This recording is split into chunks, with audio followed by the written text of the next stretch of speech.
Questa è la famosa pompetta. Che abbiamo visto prima. Sì.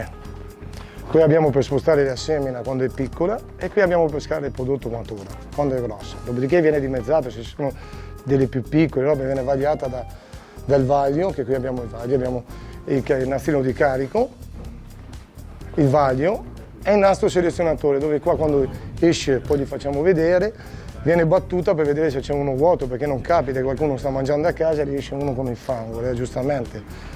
Il prodotto vale soldi ed è giusto che la gente mangia la cosa idonea, buona, che deve avere. Viene selezionata, poi di che quando è finita vengono fatte le ceste, vengono fatti i propri documenti e viene portata al CDM, centro di stabulazione, dove viene depurata e viene spedita, pronta per mangiare.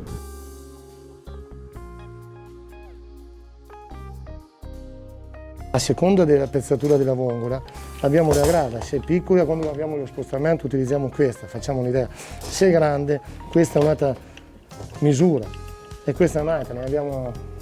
Diciamo tra misura secondo la grandezza della vongola. Questa è la famosa gabbia, che è collaudata da San Servolo per la pesca. Questa viene utilizzata quando il fondale è basso.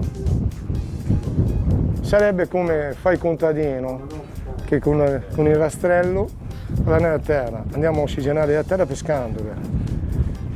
Il motore senza creare danno dà come un'ondata di acqua, una ventolata, diciamo così, e butta le vongole qua che vengono su così e nello stesso tempo che rotolano si puliscono.